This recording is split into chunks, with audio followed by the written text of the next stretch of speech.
Saudara, seperti inilah suasana di dalam kantor desa Ndol Utama.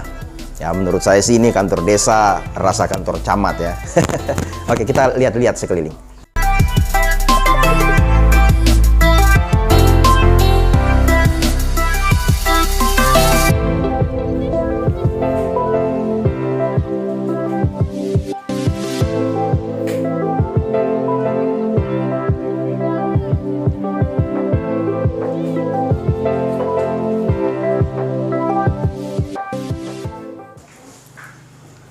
Saudara, jumpa lagi bersama saya di Yunus. Kali ini saya berada di Desa Andolo Utama terkait kisru atau isu mengenai pasar yang tadinya dikelola oleh pemerintah Desa Andolo Utama, namun saat ini akan diambil alih, kabarnya akan diambil alih oleh pemerintah daerah atau kabupaten.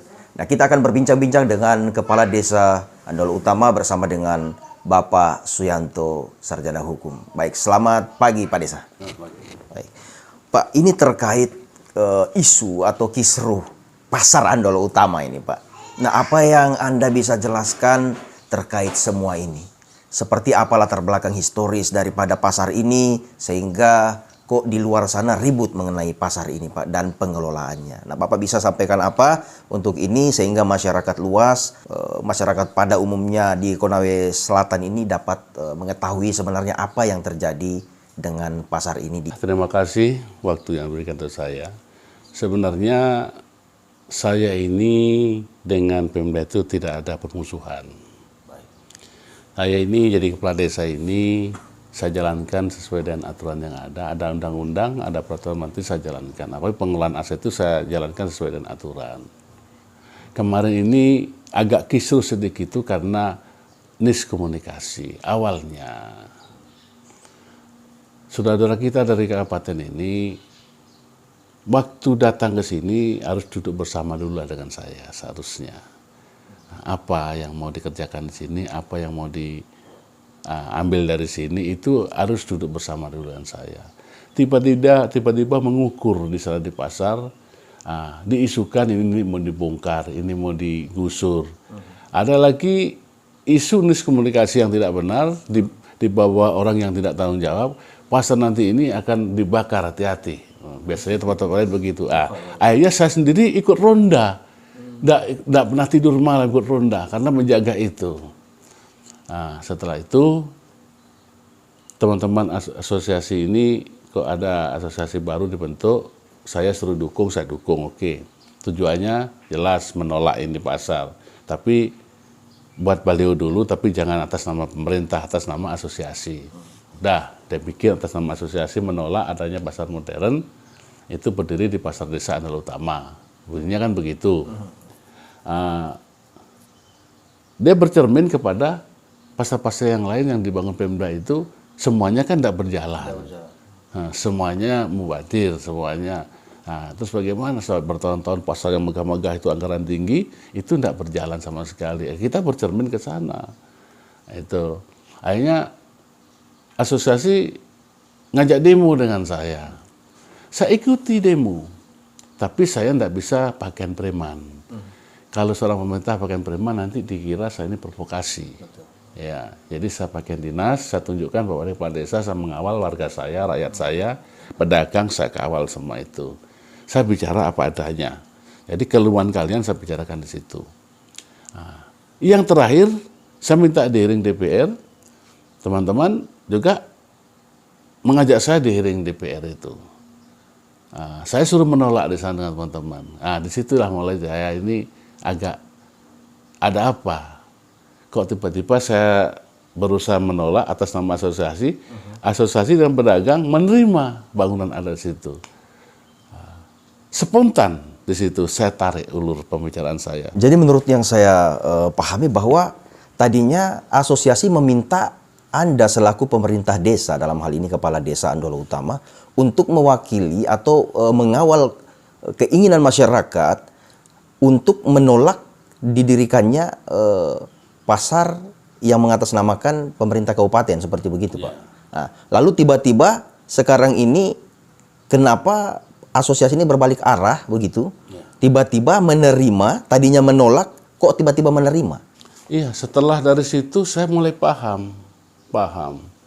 Oh, ternyata asosiasi ini hanya membenturkan saya. Pertama saya dibenturkan dengan Bupati karena hubungan saya dengan Bupati ini sangat harmonis dan tidak bisa dipisahkan sampai kapanpun.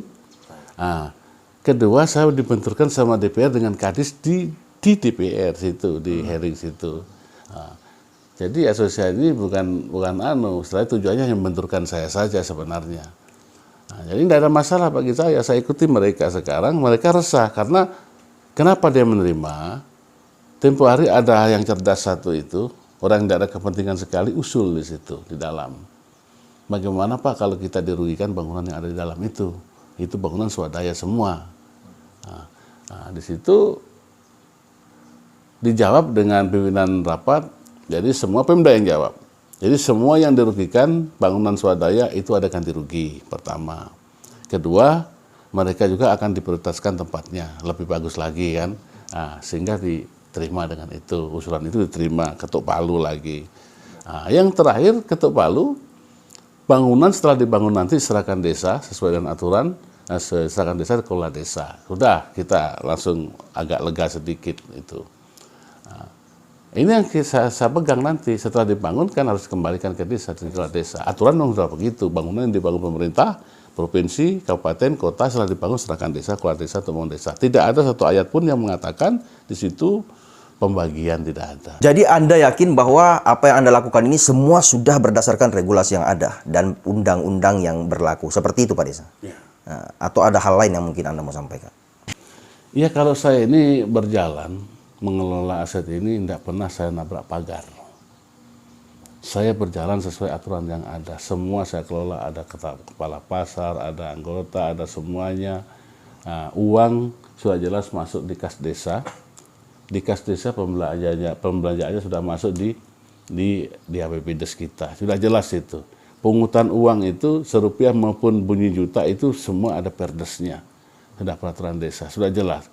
Jadi kalau ini masih saya keliru cara menjalankan tugas di desa ini, ya tolonglah, tugas kabupaten kan satu di undang-undang, memberi pembinaan, pelatihan, binalah dengan baik saya ini. Dan semua desa, jangan hanya saya sendiri, semua desa ini tolong beri pembinaan yang bagus. Itu aja masukan dari saya. Masalah yang ada di desa saat ini terkait pasar ini ya cukup menyita perhatian.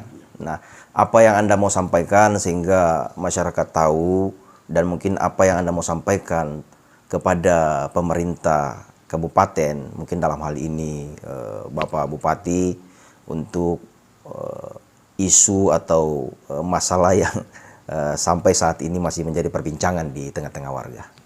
Jadi begini Dinda, Pak Bupati itu tidak mungkin dia itu marah dengan saya. Dia sudah paham dengan saya, sudah paham.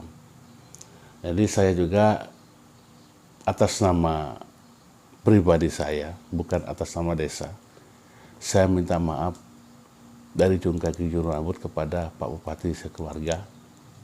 Kalau ada langkah saya yang kurang tepat waktu itu, ya jangan sampai Pak Bupati nanti dibumbu-bumbui lagi orang ketiga, sehingga Pak Bupati tambah marah dengan saya.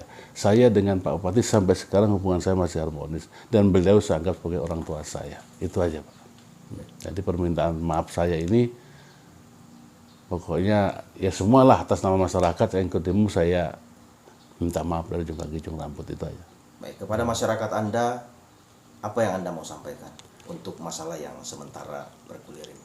Ya, masyarakat saya jangan terlalu heboh masalah ini, jangan terpancing soal ini, jangan resah terkait masalah ini. Udahlah masalah ini tetap saya ikuti sampai di mana alurnya. Itu. Jadi proses ini tetap akan berjalan dengan baik karena kemarin sudah ada diperiksa dengan inspektorat. Sampai berapa orang sini, hampir 50 lebih orang diperiksa semua, satu-satu diperiksa, hasilnya sudah ada di situ, bahkan di situ sudah ada temuan. Nah, situlah saya tidak terlalu panik dengan temuan itu. Nanti kan masih ada uji materi lagi di lapangan. Saya masih ingin ada uji materi di lapangan lagi, jangan langsung itu dimakan, ditelan mentah-mentah. Ya, itu aja dari saya. Ada proses. Ada proses yang berjalan, betul. Ya, baik. Saudara, demikianlah bincang-bincang saya bersama dengan Kepala Desa Andolo Utama, Bapak Suyanto, Sarjana Hukum. Nantikan terus di news update berikutnya. Saya Fianus Arung undur diri. Salam. Sebenarnya kisruhnya sudah enggak kan, sudah Pak Desa semua sudah setuju untuk Minta maaf saya potong ini Pak. Jadi ya. tapi memang awalnya itu informasi yang kami dengar bahwa awalnya asosiasi itu menolak bahwa akan didirikan Ya, pasar di atas pasar desa itu Pak. Ya, tunggu dulu, saya mau mau ke sana artinya Pak. Jadi saya ceritakan dulu kronologinya supaya jelas kan Pak. Iya. Gitu. Jadi sebelum kita turun itu kan sempat kami diundang sama Pak Desa sebelum kami turun aksi itu beberapa hari sebelumnya, mungkin sekitar para pedagang diundang, kemudian ada pihak desa. Setelah itu karena kan para pedagang itu ingin juga punya wadah. Selama ini kan ternyata di DU itu tidak ada Pak asosiasi pedagang. Ya. Olehnya itu sepakatlah antara pedagang dengan Pak Desa untuk pada saat itu kita bentuk asosiasi. Ya, memang waktu itu dibentuk sempat di balai desa. Ada Pak Desa juga di situ sama-sama gitu. Terbentuklah ketua, sekretaris, bendahara. Itu aja sih, cuman KSB saja yang ada. Kemudian waktu mau aksi, Pak Desa sempat mengeluarkan kayaknya ada SK karena saya tidak pernah lihat juga, tapi katanya ada SK karena waktu itu kan saya belum terlalu terlibat. Kayaknya kebetulan saya punya kios saja di situ, jadi namanya kita pedagang juga. Tetaplah kita proaktif di situ gitu. Dibentuklah itu asosiasi oleh ya mungkin sementara waktu itu dari Pak Desa mungkin saya karena saya tidak lihat sendiri SK-nya. Begitu selesai aksi. Karena asosiasi itu mungkin Pak Desa merasa membentuk, beliau yang mengesahkan, akhirnya beliau memang sempat tutup itu yang beliau bentuk itu, yang dieskakan itu dia bubarkan, dia cabut lagi lah gitu istilahnya. Kemudian artinya asosiasi itu kan mungkin teman-teman juga banyak berpikir di tempat lain, di pasar-pasar yang lain gitu. Mereka kan punya wadah begitu. Akhirnya berpikirlah, ya enggak apa-apa kalau memang Pak Desa hentikan asosiasi yang dibentuk di desa. Teman-teman ini ingin membuat wadah sendiri dengan membuat notaris gitu. Akhirnya terbentuklah asosiasi yang mempunyai badan hukum dari notaris gitu. Kemudian teman-teman membuat baru lagi gitu ceritanya. Awalnya itu kan bersama-sama dengan pemerintah desa, masyarakat dan pedagang. Seruan awalnya sih aksi damai untuk menolak, memang betul itu. Kita emang semua itu dokumentasi ini kan lengkap. Setelah aksi itu untuk menolak, aksi damai untuk menolak pasar didirikan di atas pasar yang sudah ada itu, lalu di belakang ini yang kami dengar asosiasi akhirnya menerima atau setuju. Nah, apa alasannya Pak itu sampai akhirnya asosiasi menyepakati itu? Ya ini menyambung dari yang saya sampaikan tadi. Setelah aksi itu kan bersama-sama Pak Desa, asosiasi dengan pedagang dan masyarakat juga barangkali ada yang terlibat. Kan asosiasi itu pada prinsipnya bukan menolak harga mati kayaknya seperti itu. Kenapa pedagang akhirnya menerima? Karena setelah aksi kami dengan pihak desa juga semua pihak pasar diajak rapat dengan pendapat oleh Dewan, kemudian pihak pemerintah dengan Perindak. Hasil RDP itu seperti yang saya sampaikan tadi di awal bahwa ada kesepakatan antara pedagang dan Pemda dan Perindak jika ada yang terkena dampak daripada pembongkaran itu akan diberikan kerugian kompensasi. Itu semua masih ada dokumennya kayak gitu, sama di asosiasi ada itu. Dokumen hasil RDP itu semua sudah ada. Oke, sip deh. Terima kasih untuk penjelasannya, Pak. Iya, iya.